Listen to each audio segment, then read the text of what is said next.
प्रश्न नहीं आता है तो क्या करेंगे। कल एक बच्चे ने सवाल पूछा कि सर हमसे प्रश्न आता ही नहीं है तो हम क्या करें। देखिए इसका जवाब तो बड़ा सामान्य से हो जाएगा, भैया छोड़ के आ जाओ, छोड़ के नहीं आना है।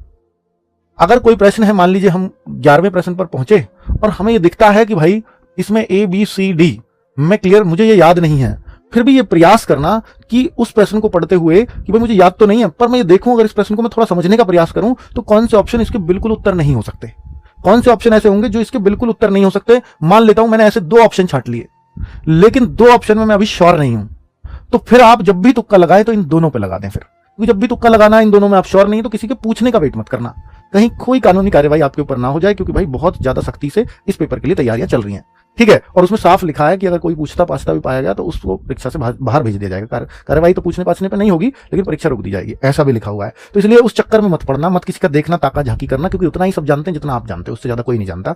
तो C और D, फिर आपको तुक्का जरूर, मतलब उत्तर लगाकर जरूर आना है, उत्तर लगाना जरूर है।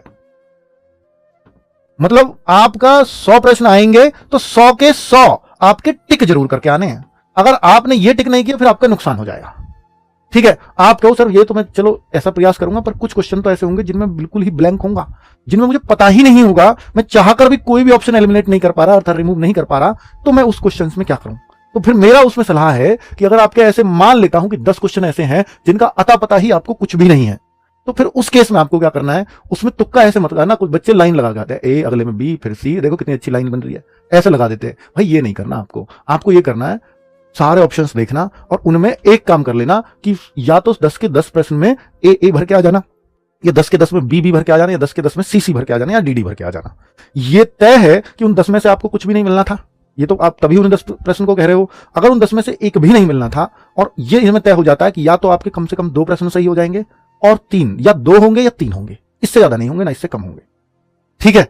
ऐसे केस में ये होता है, लक है तो 4 भी जा सकते हैं ऐसा करने से। लेकिन अगर आप कहो कि सर ऐसा अगर मैं दैवीय शक्ति मेरे ऊपर बैठी हुई तो मैं किसी में C किसी में D, तो उसमें चांस ये है कि आप 0 भी हो सकते हो और आपके 4 5 6 भी, इससे ज्यादा तब भी सही नहीं निकलने, तो उसमें रिस्क बहुत है।